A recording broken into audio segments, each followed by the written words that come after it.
On commence avec les questions. Merci beaucoup. Bonsoir à tout le monde. Bonsoir oui, 197, moi j'ai 194. Donc voilà. Mais c'est pas grave. Tout va parfaitement bien. 200 et qui dit mieux, j'arrête l'ascenseur comme ça, mon attention ne va pas être attirée. Et on commence avec les questions de ce soir. Et comme hier, et presque comme tous les jours, nous avons des questions inédites, intéressantes et inédites, et nous avons des questions qui se répètent et se répètent, parfois avec des formulations différentes, et même des questions complètement surprenantes. Et j'ai l'impression que le confinement fait bouger certaines zones de notre cerveau qui ne bougeaient pas jusque-là, parce que certaines questions sont vraiment, je les appellerais intéressantes. Et quand elles sont trop intéressantes, je les mets pas. Aux personnes, il y a plusieurs d'entre vous qui m'avait envoyé des questions vous avez compris que si je ne réponds pas à votre mail, vous comprendrez que aujourd'hui, comme d'habitude, j'ai été pas mal débordé et donc je copie, je mets ici sur la liste, mais je ne réponds pas à moins qu'il y ait une question complémentaire dont j'aurais besoin et dans ce cas c'est très très très succinct, c'est pas un roman d'amour pour ces informations. Donc merci et j'espère que vous comprenez que je ne me permets pas de prendre trop de temps avec cela. En tout cas, depuis le confinement, j'ai compris ce que certaines personnes me disaient, oh, depuis que je suis à la retraite, je suis plus occupé qu'avant. Et je me disais dans ma tête n'importe quoi. Pas méchamment, mais quand même. Et là, j'ai compris que depuis qu'on est confiné, je suis plus occupé qu'avant, mais sérieusement, vraiment. Donc, voilà, sans plus, on passe au travail. Il y a des questions intéressantes. Avec Marie-Cécile, j'ai un problème récurrent de peau qui crèvasse. Je pense changer ma phrase. Est-ce mieux de mettre à la cause de mon problème de peau pour mon plus grand bien en harmonie avec l'univers, ou je suis définitivement libéré de la cause de mon problème de peau pour mon plus grand bien. Ok, j'ai pris cette question parce que quand on me pose euh, on m'envoie un message de ce genre, je préfère plutôt donner une piste pour que la personne pense. Mais c'est un exemple typique, vraiment, vraiment typique. Donc, Marie-Cécile, qu'est-ce que tu veux? Est-ce que tu veux être libéré de la cause, envoyer du Reiki à la cause, ou être définitivement libéré, ce qui vous revient au même, ou tu veux peut-être avoir une belle peau? Et ça, c'est pour cette raison que j'ai mis cette question. Parfois, nous prenons la tête en exprimant un souhait comme ça, qui est légitime, on va dire, mais on oublie le but. Et le but, c'est quoi? Le but est d'avoir une belle peau lisse et sans crevasse, n'est-ce pas? Donc, l'affirmation positive, Marie-Claire, pour toi, est par rapport à ça, par rapport à l'état de la peau. Et pour tout le monde qui formule une affirmation positive, n'oubliez pas que nous ne parlons pas des moyens, nous parlons du but. Nous n'avons pas le droit, par rapport à nous-mêmes, bien évidemment, de perdre le nord. Et donc, j'exprime mon but final et non pas les étapes intermédiaires, et encore moins de quelle façon. D'accord? Et je continue avec Lily. J'aurais une petite question, s'il vous plaît, concernant la fille d'une amie qui est âgée de 11 ans. Cela fait quelques années maintenant qu'elle fait des pharyngites à répétition, tous les mois environ, avec 40 de fièvre à chaque fois et les médecins n'arrivent pas à trouver ce qu'il se passe. Euh, sa mère me demande de l'aider à distance et je me demandais s'il fallait du coup attendre la prochaine pharyngite ou je peux le faire sans attendre. J'imagine qu'on considère ça comme une maladie chronique. Du coup, je lui fais minimum 4 séances et ensuite j'avise en fonction. Je lui consacre un petit quartz pendant une certaine période. Alors, oui, oui, oui, oui, oui, oui, oui à tout. Parce que, bien sûr, dès maintenant, tu peux lui envoyer du Reiki à distance, ne pas attendre qu'il y ait une crise. On comprend, n'est-ce pas, que s'il y a une crise, il aura besoin de beaucoup plus d'énergie. S'il n'y a pas de crise, son corps va peut-être utiliser cette énergie pour harmoniser la cause. Il est intéressant de parler avec la maman et voir si elle se rappelle quand ça a commencé et s'il y a eu un élément déclencheur. Ouais. Euh, Très souvent, peut-être même le plus souvent, on ne se rappelle pas, la maman non plus. Mais si jamais on se rappelle, ça peut aider à cibler sur cet élément déclencheur. On envoie du Reiki à la petite et on envoie à la petite lors de ce moment-là, lors de cet événement-là qui a eu lieu à ce moment-là. Euh, Ensuite, il y a aussi un phénomène que je connais, dont on m'a relativement beaucoup parlé, qui est des maladies de ce genre, de problèmes de ce genre, pour des enfants, apparemment sans raison. Et ensuite, ses parents, en allant voir un magnétiseur spécialisé à ce genre de problème, le problème a été réglé définitivement. Et ça n'est jamais revenu. Donc, je ne dis pas que c'est le cas, mais vous voyez ce que je veux dire. J'espère que vous voyez ce que je veux dire. Quand on a un problème, le Reiki est grand, le Reiki est bon, le Reiki est merveilleux. Mais on n'oublie pas qu'il y a d'autres professionnels, d'autres personnes, y compris la médecine allopathique, qui peuvent aider d'une façon peut-être plus rapide ou plus focalisée, plus pointue. Voilà. 4 séances minimum, non, jusqu'à ce qu'il n'y a plus de pharyngite du tout, que la pharyngite ne revienne plus. Natalia. Par contre, je me suis inscrite pour le... Oui, Natalia avait marqué quelques commentaires avant. Et elle dit, je me suis inscrite au Reiju de samedi et j'ai complètement oublié. J'avais déjà fait les 2 précédents. Qu'est-ce qui se passe si moi je n'étais pas en mode de réception? Qu'est-ce qui se passe quand il y a un film à la télé qui passe et ta télé est éteinte? Ouais, tu vas me dire aussitôt, je sais, oui, mais je l'ai programmé pour l'enregistrer. Eh bien, heureusement, ça fonctionne pour la télé, mais ça ne fonctionne pas pour le radio. Donc, qu'est-ce qu'on dit? Ben, loupé. Tant pis, tu as survécu, je suis content, mais voilà. Si on prend un rendez-vous de ce genre et on n'est pas présent, ben l'énergie n'est pas présente non plus. Je sais qu'il y aura plein de gens, plusieurs personnes qui vont sauter et on dit oui, mais l'intention, et on se met en...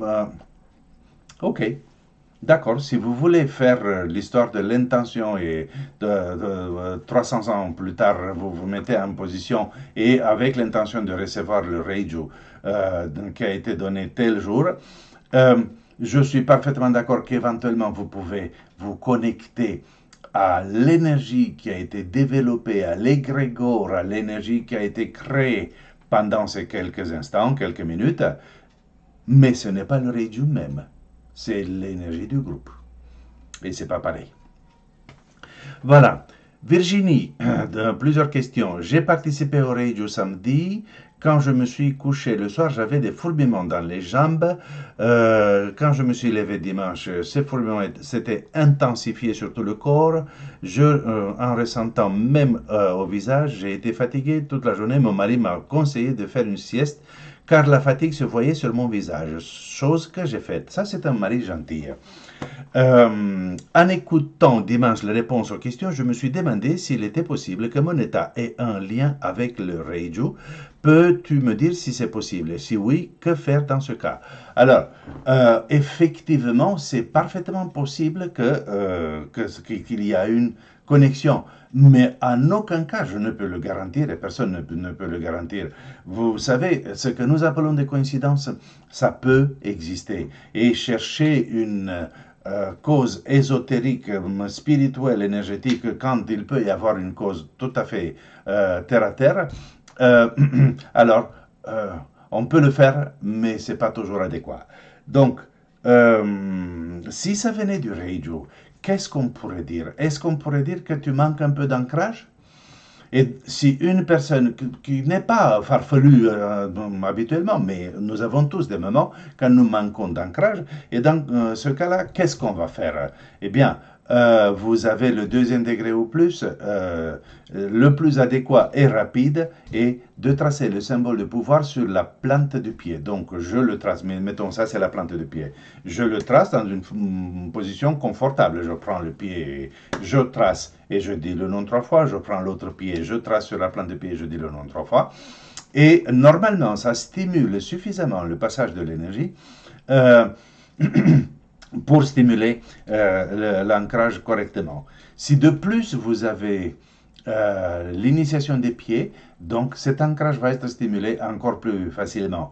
Mais si vous ne l'avez pas, ne vous inquiétez pas, le symbole va stimuler suffisamment le chakra secondaire des pieds pour stimuler à son tour l'ancrage. Donc c'est la seule question que je vois. Tu n'as pas dit que autrement tu avais une maladie ou un problème. Donc, je pense que ça pourrait venir de là. Et la deuxième question de Virginie, autre petite question. Mon papa a la maladie de Parkinson depuis 1 an. Je lui faisais des séances de Reiki, mais avec le confinement, puis-je continuer à distance? Oui. Sans lui demander chaque fois l'autorisation? Oui. En dehors du confinement, il fait aussi de la réflexologie plantale. Ce n'est pas incompatible avec le Reiki? Non, au contraire. Toute pratique énergétique ou toute pratique qui vise le bien-être est totalement compatible avec la pratique du Reiki, bien évidemment. Et donc, bien sûr que tu peux lui envoyer à distance. Et envoyer à distance sans l'autorisation, du moment qu'on demande l'autorisation à une personne, tu me permets de t'envoyer du Reiki à distance à chaque fois que j'ai le temps ou je me rappelle. Et donc, si la réponse est oui, alors bien sûr que c'est largement suffisant. C'est parfaitement suffisant, je veux dire. Et donc, peut-être qu'on continue à envoyer comme ça jusqu'à ce que la personne nous dise, OK, arrête, c'est bon. OK. Corinne, je souhaite recommencer le traitement dans le passé suite à ma formation Karuna et la réflexion de ma grille de cristaux avec les nouveaux symboles. J'ai préparé tous mes petits papiers à découper au fur et à mesure, mais j'ai imprimé tous les symboles, voire documents. Donc, je l'ai eu, Corinne, afin qu'ils prennent moins de place sur les papiers, car ma grille de cristaux déborde avec tous les deuxième envoi que nous faisons tous les soirs. Le premier envoi étant avec un cristal, je le garde à portée des mains. Donc, est-ce valable d'imprimer les symboles? C'était ça la question. Ou faut-il impérativement les tracer manuellement? Le dessiner, je veux dire, le dessiner sur le papier manuellement, les faisant de toute façon dans l'air avant chaque envoi. Alors ici, en fait, il y a plusieurs questions. Une qui va revenir, je pense, un peu plus loin, c'est « Je n'ai plus de place dans ma grille ». J'ai même reçu une photo de la grille qui débordait, soi-disant. Mais le problème, je n'ai pas préparé cela, mais ça va se faire tout de suite. Le problème que je vois chez beaucoup de personnes, si vous avez fait le 3e degré avec moi, vous avez vu, je vous ai fait ça devant. Et c'est encore une fois une question de bon sens. Supposons que notre papier est de cette taille. Qu'est-ce que je vais faire?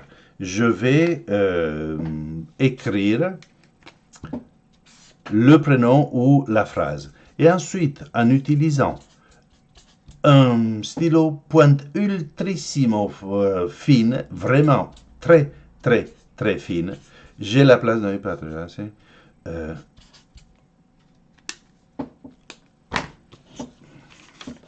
j'ai la place pour écrire le nom, le prénom de la phrase et dessiner en tout petit minusculissime les symboles à la main. Ensuite, qu'est-ce que je fais? Je plie le papier.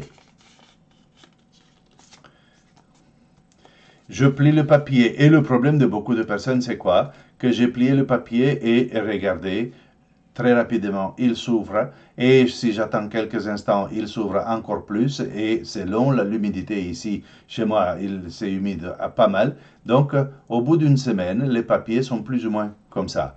Bien sûr, vous mettez d'autres papiers dessus et il n'y aura plus la place dans la boîte très très rapidement. Tandis que si nous prenons un bout de ce matériel que je ne dis pas la marque et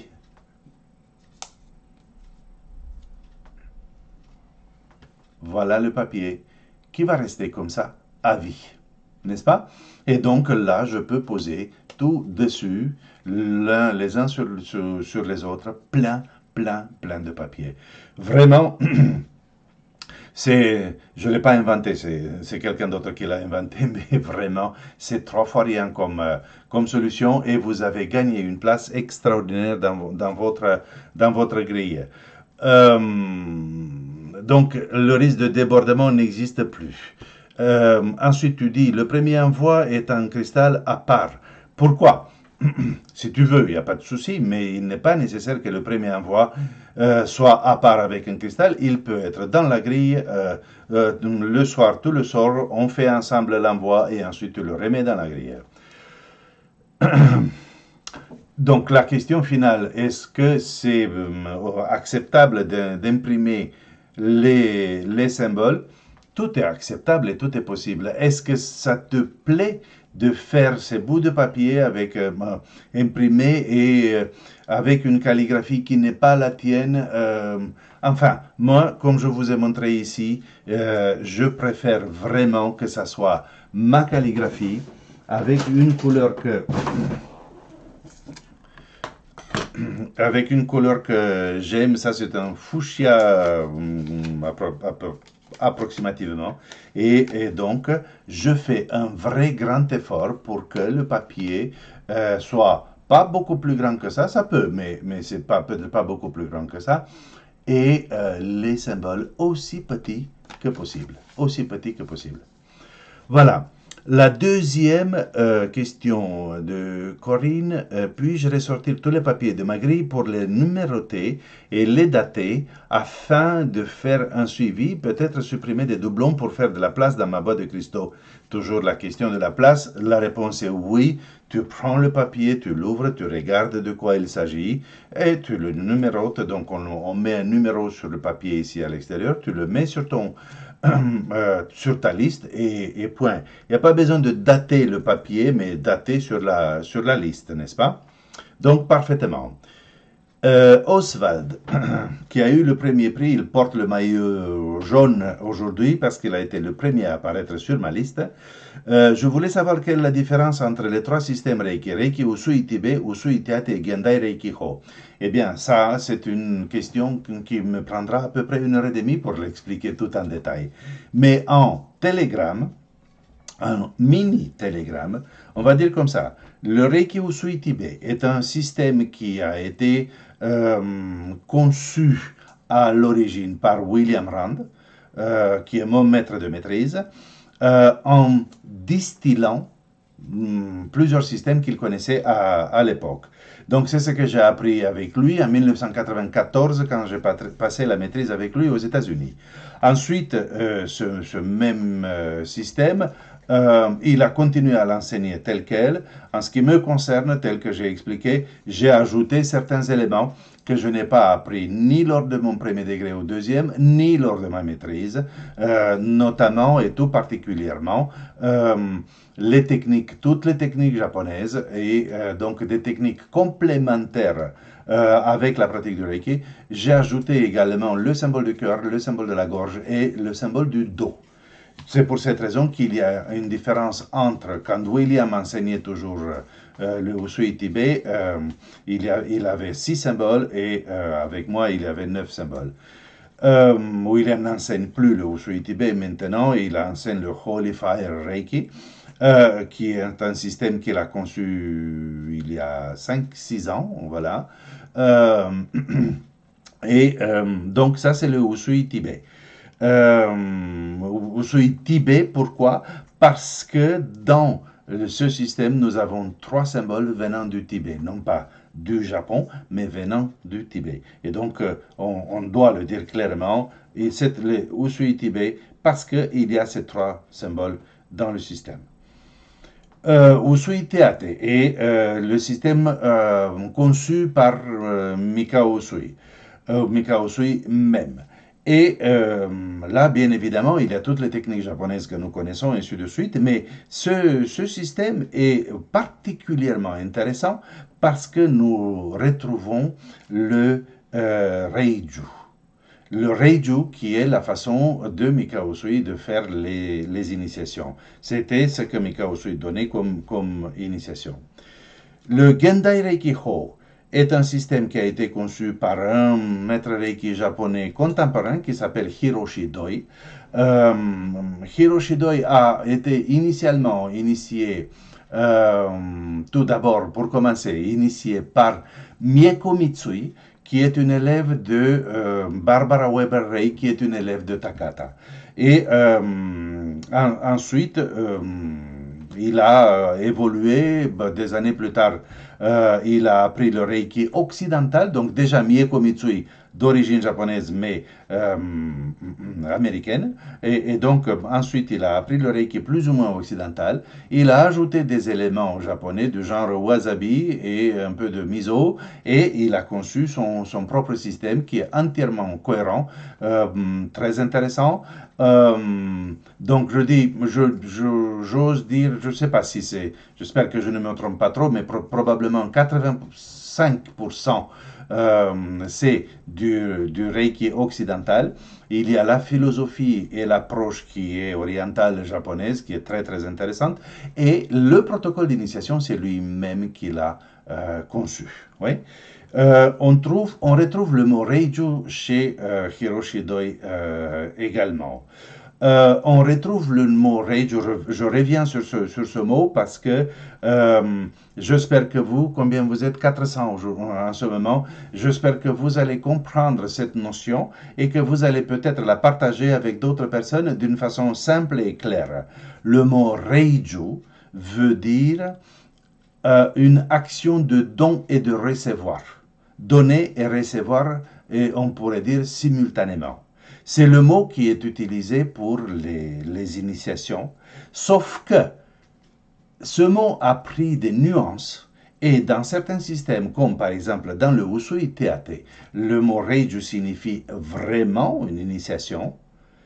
C'est pas une bénédiction ou une transmission d'énergie, tandis que dans d'autres systèmes, comme par exemple, ça c'est le plus simple à expliquer, dans le Komyo Reiki conçu par Hyakuten Namoto, Hyakuten Namoto Sensei, il a introduit les deux aspects du Reiju.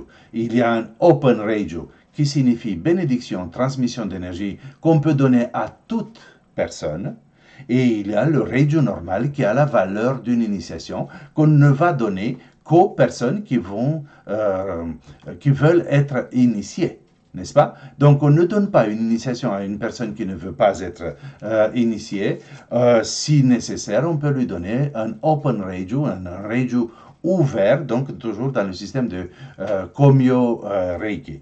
Dans le Usui Teate, nous n'avons pas de Open Reiju, de Reiju ouvert. Et donc, le Reiju dans le Usui Teate, c'est une initiation. Ce que vous avez reçu samedi passé, c'est une initiation. Et c'est pour cette raison que la condition pour pouvoir recevoir ce Reiju est d'être initié auparavant en face à face. C'est pour cette raison-là. Oui? Et donc, toute personne qui affirme être déjà initiée, bien sûr qu'elle peut s'inscrire et recevoir le Reiju. Donc, une réinitiation, Reiju, à distance, c'est entièrement faisable et efficace, réel, s'il s'agissait d'un Open Reiju, donc un Reiju ouvert, probablement qu'il y aurait un bon effet, donc de transmission d'énergie, parfaitement équivalent à un envoi de Reiki à distance. Mais quand il s'agit d'un Reiju et donc d'une initiation, on ne peut pas faire cela à distance. Je sais que pas tout le monde est d'accord avec moi de ce point de vue. Je sais qu'une partie des personnes qui ne sont pas d'accord avec cela j'essaierai de dire cela avec le plus grand respect, n'ont pas fait leur propre recherche, leur propre méditation, leur propre expérience, mais ont accepté simplement ce que leur enseignant leur a dit à un moment donné, notamment au moment de la maîtrise. C'est bien d'être euh, obéissant au moment de la maîtrise. C'est logique, on va apprendre quelque chose, on l'apprend, on l'intègre, et le devoir d'un bon maître est de remettre en question tout ce qu'il a appris. Donc, refaire les expériences que son maître prétend avoir fait. Et refaire, revivre tout cela. Et ça ne se fait pas en 3 mois, en 3 semaines ou en 3 mois, et très certainement, à mon avis, même pas en 3 ans. Ça prend un certain temps. Ça prend de la maturité, ça prend de la sagesse, ça prend du recul, beaucoup de recul. Et quand on a fait donc un parcours de ce genre, alors on pourra exprimer son opinion en affirmant que un Reiju comme si c'est comme ça et un Reiju comme si n'est pas comme ça. Euh, je ne suis ni en colère, ni inquiet, ni touché outre mesure. Mais ce qui m'intéresse particulièrement est profiter de ces moments quand nous sommes ensemble maintenant et transmettre ces messages parce que une bonne partie d'entre vous, vous êtes déjà maître enseignant, mais une autre partie, vous ne l'êtes pas encore. Et quand vous allez devenir maître enseignant, indistinctement avec qui vous passez la maîtrise, parcourez les étapes correctement. Je passe la maîtrise et j'apprends ce qu'on me donne. J'intègre, je fais vraiment des efforts pour intégrer totalement. Et quand c'est totalement, je crois que j'ai totalement intégré, je commence à remettre en question peu à peu, peu à peu, peu à peu, pour pouvoir faire mes propres expériences, pour pouvoir trouver ma propre façon de m'exprimer et exprimer ce ce que nous avons dans le Reiki. Copier des passages d'un livre ou d'un manuel, c'est facile, mais ce n'est pas vos mots et ce n'est pas votre expérience. Et dans tout ce processus que nous sommes censés de passer, de vivre chacun d'entre nous, à un moment donné, on aura suffisamment de clarté, de discernement, avec le discernement et la sagesse pour dire, pour moi, c'est ainsi. Et donc, pour moi, Nita, pour moi, ce que je viens de dire par rapport au Usui Tibet, Usui Teate, Gendai Reiki Ho, Komyo Reiki, et ainsi de suite, tous les autres systèmes qui existent, je ne connais pas tous les systèmes qui existent, une bonne douzaine, c'est déjà pas trop mal, mais je crois, avoir suffisamment compris pour avoir des idées qui me satisfont par rapport à ces systèmes-là, et des idées que je remets en question systématiquement et régulièrement. Voilà, alors Oswald, merci pour la question parce que ça m'a déclenché tout un discours. Aussi, les circonstances font que, voilà.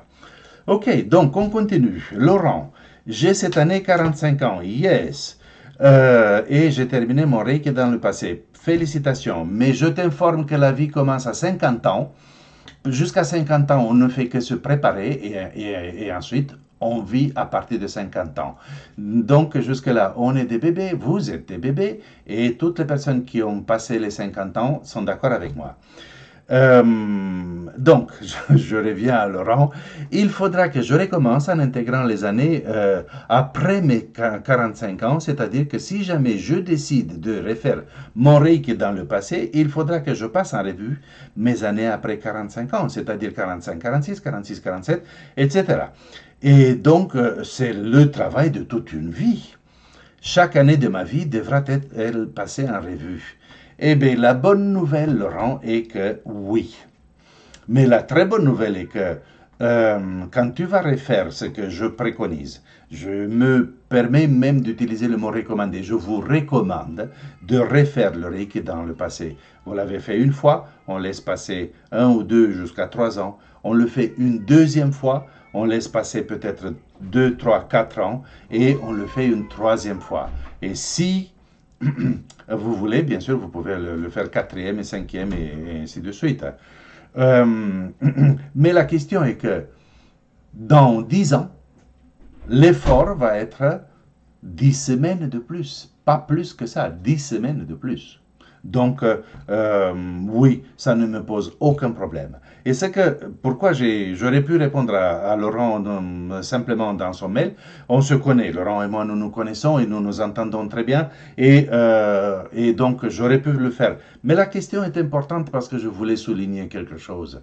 Le Reiki dans le passé n'est pas une obligation. Le Reiki dans le passé est un cadeau qu'on se fait à soi-même. Il est lourd parce que c'est long, oui, mais alors, on se fait un des plus énormes cadeaux à soi-même. Et comme vous le savez, quand je présente cela au deuxième degré, quand je l'ai présenté sur la chaîne YouTube, je vous le garantis, hein, vous satisfait ou remboursé, que à la fin de la première fois, quand vous faites le Reiki dans le passé, sérieusement, et vous vous arrêtez maximum un mois, peut-être une ou deux ou trois semaines ou un mois de vacances, ensuite on recule un peu et on continue. Et donc au bout d'un an ou un peu plus d'un an, vous vous arrêtez. À ce moment-là, vous allez, et vous, et votre entourage, vous rendre compte de changements profondément extraordinaires que vous avez vécu. Ouais. Et ne me dites pas que oui, mais Madame Untel a fait cela, dit l'avoir fait, et elle n'a pas changé. Comment déjà, si elle dit, on la croit, bien évidemment, et nous, de l'extérieur, il nous est très très difficile de juger quelqu'un d'autre, et de plus, chacun d'entre nous, nous avons un point de départ différent quand nous faisons le Reiki dans le passé. Et donc, on ne peut pas se comparer soit à quelqu'un d'autre ou quelqu'un d'autre à soi même. Tout simplement, on accepte, on voit que la personne le fait, et c'est la personne même qui, vous-même, qui allez vous rendre compte qu'effectivement, il y a un changement énorme. Donc, Laurent, félicitations, tu as terminé ta première fois, et maintenant, prépare-toi moralement pour la deuxième fois. Lydia, comment dois-je procéder pour envoyer à distance du Reiki pour une personne qui souhaiterait perdre du poids? Est-ce possible et quelle affirmation écrire sur mon papier? Lydia, pourquoi tu ne me proposes pas une affirmation? Parce que ça aurait démontré que tu peux expliquer à la personne que c'est elle qui doit formuler son affirmation. Ouais. Donc, une personne veut perdre du poids, une personne veut arrêter de fumer, une personne veut se débarrasser d'un comportement nocif pour elle, c'est elle qui doit formuler l'affirmation positive. Toi, tu la guides, parce que la majorité des gens ne le savent pas, donc tu la guides et ensuite elle formule. Dans ce cas-là, étant donné qu'il ne s'agit pas de toi mais de quelqu'un d'autre, il faudra que tu la guides pour qu'elle dise une phrase du genre « J'ai le poids qui me convient le mieux pour le plus grand bien de tous et en harmonie avec l'univers. » Vous voyez, une personne qui a, mettons, 25 kilos de trop de son point de vue à elle, elle aura tendance à dire, je pèse moins 25. Donc, disons, pour une femme, elle a 80 kilos et elle veut peser 55. OK? C'est une question de goût et d'idées, on n'entre pas là-dedans. Donc, elle aura tendance à dire, je pèse 55 kilos, mais peut-être que les 55 kilos n'est pas le bon poids pour elle, mais c'est 57,5. Et en disant 55, elle va se couper la possibilité, va bloquer la possibilité de transformation. Donc, j'ai le poids qui me convient le plus ou le mieux pour mon plus grand bien en harmonie avec l'univers. Donc, elle doit utiliser cette phrase, tu dois la guider pour qu'elle arrive à cette phrase. Elle doit l'utiliser du matin au soir comme une prière continue. Et toi, tu fais à distance avec la phrase. Et quand tu le vois, après le déconfinement, traitement mental également. Voilà. Robert, je m'excuse Robert si tu as imprimé les papiers. Ton prénom est resté d'un côté et la phrase, la question va de l'autre côté. Je m'excuse pour la gorge. Pourquoi ne pas faire de même avec les envois dans notre passé? C'est-à-dire, une question par rapport à la grille. Une fois que nous avons terminé notre premier envoi,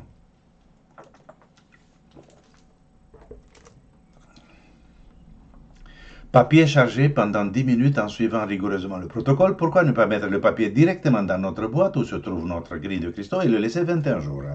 Plutôt que de le faire avec un cristal pendant 7 jours et ensuite le mettre dans la grille pendant 14 jours supplémentaires. Ensuite, nous faisons de même pour toutes les périodes jusqu'à aujourd'hui. Cela éviterait peut-être que beaucoup de personnes abandonnent un cours de route et doivent recommencer dès le début. Eh bien, Robert, là où tu as trouvé toutes ces explications, il est fort probable que c'est marqué aussi, grâce au fait que nous faisons une semaine, 7 jours avec le cristal de papier dans la main, ça nous donne la possibilité d'avoir un feedback, d'avoir un ressenti, d'avoir une chance de nous libérer d'une émotion plus facilement et directement, oui, consciemment et volontairement. Donc ça, c'est le but, d'avoir cela. Euh, au tout début, bien sûr que je disais comme toi, on fait le papier une seule fois, on fait l'envoi et ensuite dans la grille pendant une semaine et la semaine d'après, ainsi de suite. Après cela, je dis, OK, dans la grille 21 jours, puisque 21 jours, c'est un chiffre propice. Et c'est grâce à une élève qui m'a expliqué ce qu'elle a fait. Et j'ai trouvé ça très intéressant. Je l'ai partagé. Et quand j'ai eu plein de feedback, oui, c'est la bonne méthode. C'est là que j'ai introduit d'une façon définitive une semaine dans la main pour avoir le feedback, 2 semaines dans la grille pour avoir 21 jours. Voilà. Et de toute façon, tu dis ici, ça éviterait peut-être que beaucoup de personnes abandonnent un cours de route. Je comprends cela. Nous sommes tous fainéants. Ça, c'est évident. J'ai ma vice-présidente qui est là aussi. Nous sommes tous fainéants. Nous avons tous des aspects de nous-mêmes ou une partie de notre inconscient qui nous sabote, qui nous empêche de faire les bonnes choses.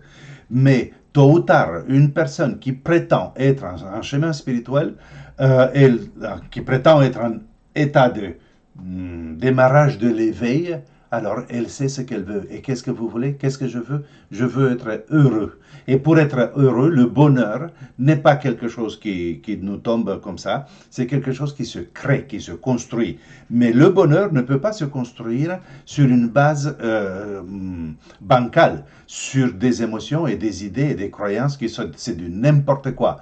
Ces idées et ces croyances, nous les avons accumulées depuis qu'on était tout petit, tout petit, tout petit. Donc, nous n'avons pas, en quelque sorte, si je me regarde, je n'ai pas le choix. Je veux être heureux, je dois faire le travail sur moi, parce que ce travail, personne ne peut le faire. Et avec le plus grand respect, les meilleurs psys du monde, ils peuvent faire des limites miracles, mais ce travail aussi profond, c'est difficile. Je ne vois vraiment aucune, peut-être que je me trompe et je présente mes excuses, mais je ne vois aucune méthode ou technique de psychothérapie aussi rapide. Un an, c'est particulièrement rapide pour nettoyer toute une vie, aussi rapide et aussi profonde. Ouais. Voilà. Jacqueline. Je suis 3e degré de Reiki. Après mon 1er degré, j'avais énormément de ressenti dans les mains. Passé 2e degré 6 mois après et plus de ressenti du tout. Lors des rencontres avec d'autres initiés, j'étais la seule à ne pas avoir de ressenti. 3e degré, passé 2 ans après, après le 2e, m'a paru bien creux. J'ai eu un manque après ces 2 jours. Quand je vous ai entendu parler du 3e degré il y a 3-4 jours, j'ai compris qu'il faudrait que je le repasse, mais avant, il faut que je reprenne mes autotraitements que j'ai abandonnés depuis presque un an, ayant perdu confiance en moi à cause du manque de ressenti. C'est clair, il n'y a presque pas de questions ici, mais je veux quand même faire le commentaire suivant. Il y a beaucoup de personnes qui, passant le 2e degré, se retrouvent avec un niveau de ressenti dans leurs mains moins intense qu'après le 1er degré. Et elles sont déçues, bien évidemment qu'on est déçu.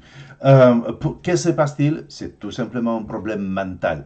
Quand on passe le 2e degré et on reçoit les symboles et on commence à utiliser les symboles, que se passe-t-il? Nous sommes très concentrés, mentalement très concentrés sur les symboles, sur la prononciation correcte, ainsi de suite. Nous n'avons plus le temps de sentir tant ou la disponibilité de sentir les sensations dans les mains. Et donc, ça, c'est tout simplement la raison pour laquelle, pour commencer, après le deuxième degré, après avoir passé le deuxième degré, on a moins de ressenti. Ce ressenti revient peu à peu avec la pratique, avec l'intégration des symboles et bien sûr l'auto-traitement. Et quand on remet en place le lâcher-prise qu'on a au premier degré. Au premier degré, on n'a pas beaucoup de techniques, pas de symboles du tout, et ainsi de suite. Et donc, qu'est-ce qu'on fait? On pose les mains et on lâche prise. L'énergie passe toute seule. L'énergie va passer toute seule avec le deuxième et avec le troisième. Euh, et nous avons juste besoin de lâcher prise. Euh, donc, encore une idée, le fait que tu n'aies pas beaucoup de ressenti ne veut pas dire que l'énergie ne passe pas. Donc, je te suggère de faire ton autotraitement et même si tu ne sens pas grand-chose, fais l'autotraitement du début, de la tête aux pieds. Et quand tu donnes des séances à une autre personne, fais-le et demande-lui à la fin de la séance, non pas pendant, comment ça s'est passé. Pas si tu as senti quelque chose, mais comment ça s'est passé? Comment tu te sens? Et il est fort probable qu'elle va t'indiquer certains endroits où tes mains étaient très chaudes, d'autres endroits où tes mains étaient moins chaudes. Et donc, ça signifie quoi? Que l'énergie passait plus dans un endroit, moins dans un autre endroit. Et que malgré le fait que tu ne sentes pas grand-chose, l'énergie passe quand même. OK? Christine, ce matin, je lis une phrase de monsieur Le Drian qui m'a interpellé car cette personne me paraît brillante et assez visionnaire. Jean-Yves Le Drian dit « Ma crainte, c'est que le monde d'après ressemble au monde d'avant, mais en pire. » Synchronicité, non, bien sûr que non. Je vous ai mis cette phrase pour réfléchir et méditer là-dessus et vous poser et nous poser la question en général, que voulons-nous? Un déconfinement rapide ou au meilleur moment et efficace? C'est ça la question, n'est-ce pas? Un déconfinement rapide ou au meilleur moment et efficace. Et c'est pour cette raison aussi, coïncidence, oui Christine, je vous ai mis la deuxième phrase ce soir, c'est le déconfinement est réalisé de la façon la plus adéquate. Réaliser, quelqu'un m'a fait une autre remarque tout à l'heure, et réaliser, ça a le même sens que est terminé, non pas est en train d'être réalisé, mais il s'est terminé, est réalisé, est terminé, est accompli. Oui? Voilà, merci Christine. Donc, Olga, vous parlez de plus en plus ces derniers temps de la position de la langue au palais que j'ai rencontrée dans la médecine traditionnelle chinoise. Quand et pourquoi l'utiliser dans l'univers Reiki? Vous l'avez par exemple mentionné dans la vidéo Jackie Kiri Jokaho, mais pas dans le manuel. Et là, blum, je me tape sur la main. Donc, cette question, il s'agit ici de l'orbite microcosmique taoïste. Nous l'avons travaillé hier soir, n'est-ce pas, en méditation. J'ai eu vos retours que vous avez beaucoup aimés. Oui, parce qu'elle est simple et merveilleusement efficace et intéressante. Il y a un équilibrage des chakras, il y a un travail qui se fait. Dans le taoïsme, justement, c'est l'outil principal qui est utilisé. Il y a la micro-orbite et il y a la macro-orbite également. Et cette orbite a ce point important qui est le niveau de la bouche et nous plaçons la langue au palais pour que l'énergie puisse circuler. Si la langue ne touche pas le palais, l'énergie ne circule pas. C'est un sujet réellement complexe. Réellement complexe, non pas compliqué, mais complexe. Et pour cette raison, je ne vais pas entrer dans plus de détails ici. Juste pour Jakekiri Jokaho, si on le fait comme dans le manuel, ça va très bien. Si on le fait avec la langue, ça va très bien. Je dois avouer que pour moi, ça a été dans la vidéo, ça a été une déformation professionnelle parce que, comme on appelle comme ça, non, parce que je fais ainsi très très souvent dans plein d'autres techniques. Oui. Olga, deuxième question. Merci à Michel Barrière pour le protocole d'autotraitement à la mode Shiva. Je constate qu'une fois les mains éthériques en place, on reste le temps d'une position seulement 3 à 5 minutes. Peut-on le considérer comme un équivalent de l'autotraitement classique? Sinon, dans quel contexte l'utiliser?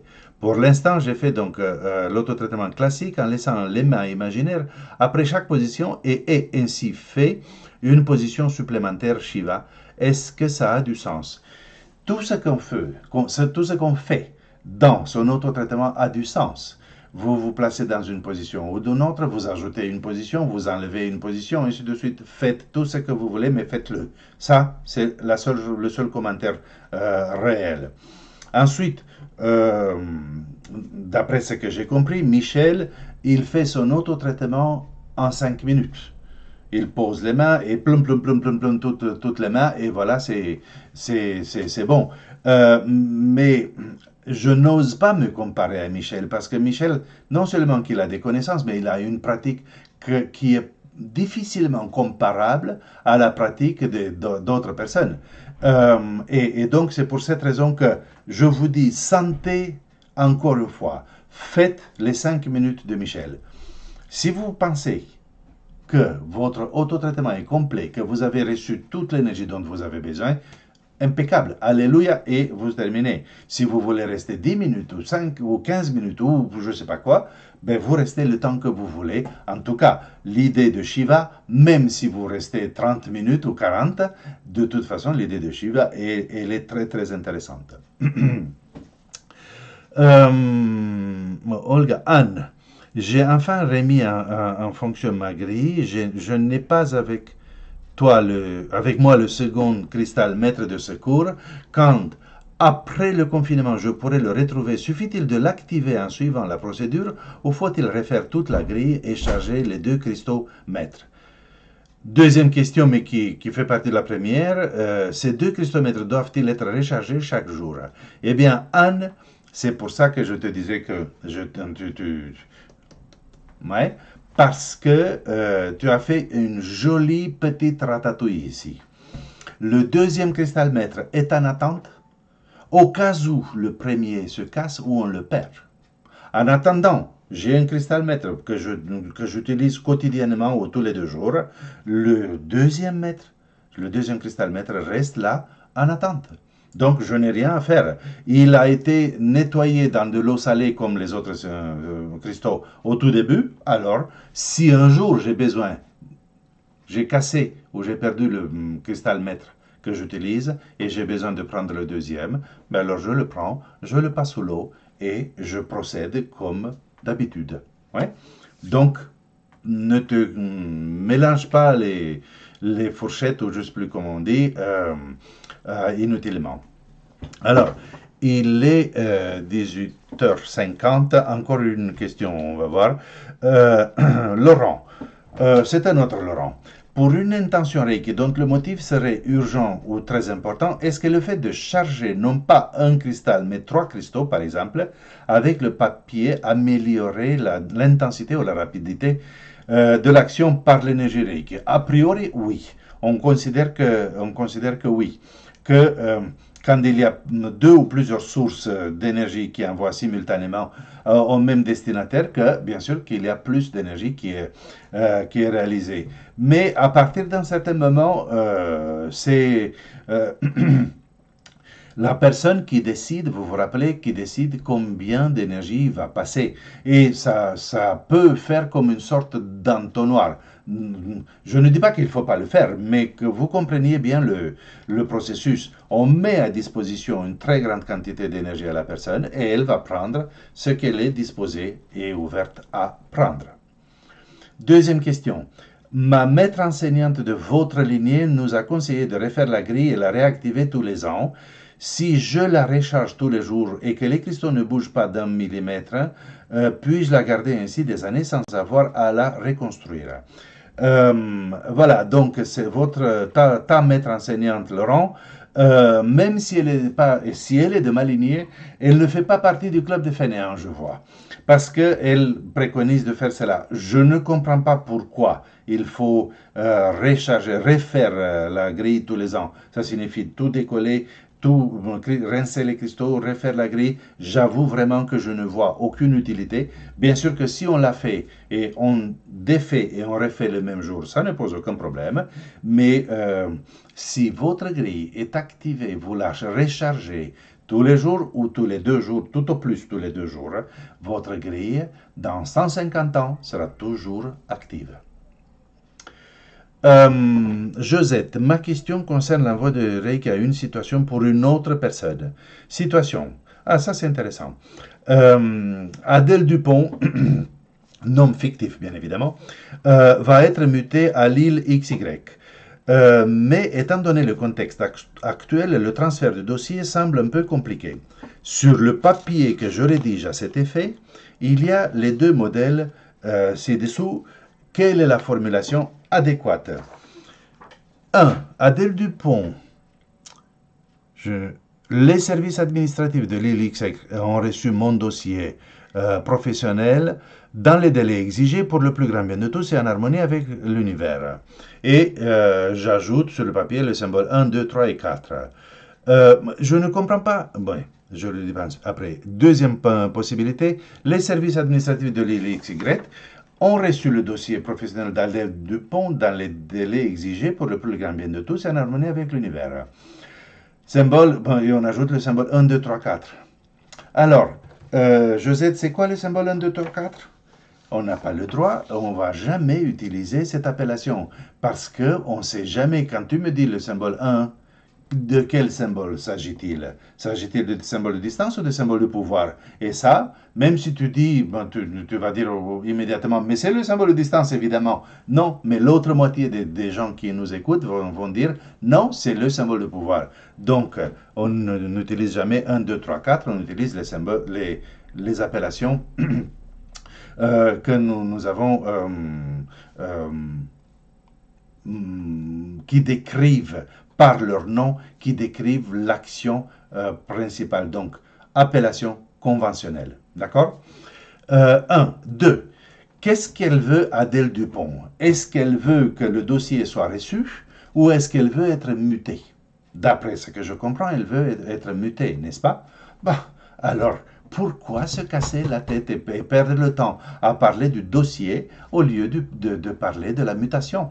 Donc, Adèle Dupont est mutée à l'île XY pour son plus grand bien et en harmonie avec l'univers. C'est tout.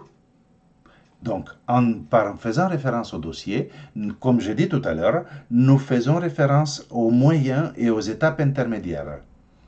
Comme on dit, les chemins de Dieu ou la voie de Dieu sont impénétrables, mais c'est vraiment une expression extraordinaire parce que nous n'avons pas une capacité suffisante pour comprendre tout cela. D'accord? Comment les choses peuvent se mettre en place, je ne sais pas. Mais je sais qu'en faisant l'affirmation positive correcte, les choses peuvent se mettre en place. Ouais? Voilà. Je suis désolé, on va s'arrêter ici. J'aimerais vous montrer quelques photos. Tout en parlant, je vous montre les photos. Vous voyez ici, c'est le petit temple dont on parle, qui doit être reconstruit. On appelle cet endroit ici, au sommet de la montagne Kurama, on l'appelle Osugigongen. Ça fait référence au cèdre japonais qui est derrière, qui est un cèdre sacré, et ainsi de suite. Donc ça, c'est à peu près l'endroit, non pas ça, ça. C'est la même chose, pris d'un autre angle, et je vous attire votre attention, si vous voulez bien, sur la petite construction, le petit muret à droite, dans le coin extrême, en bas à droite. Vous voyez, c'est pas un muret, c'est une fontaine une source de purification. Donc ça, ensuite, je vais vous montrer la photo de tout à l'heure. Ici, c'est l'intérieur du temple. La dame que vous voyez, elle s'appelle Victoria Romanova, elle est de Kiev. Et c'est elle qui a mis ça sur son site et je lui ai piqué la photo. Mais voilà, pour vous montrer l'intérieur de ce temple, très très simple, euh, et enfin très simple, mais d'une énergie et d'une beauté très particulière. Et je vous attire également l'attention sur, oh, encore une fois, à l'extrême droite, en bas, il y a une sorte de rond blanc. C'est ici, à l'intérieur, il y a du sable, et c'est ici qu'on mettait l'encens. On allumait l'encens et on le mettait là. Oui, donc, voilà, comment il était, un autre angle, et avec Victoria à l'intérieur du temple. L'homme à l'intérieur du temple. Ouais. Et maintenant, comment il est maintenant, malheureusement, le petite chose que je vous ai attiré l'attention, c'est là qu'on mettait l'encens, toute seule, comme ça, sur le sol en pavé. C'est totalement désolant. Et d'un autre angle, voilà, le petit muret dont je vous ai parlé tout à l'heure, la source pour se purifier à l'eau, voilà, ça c'est un autre angle. Donc derrière là, les troncs d'arbres coupés, c'était là le temple. Euh, voilà.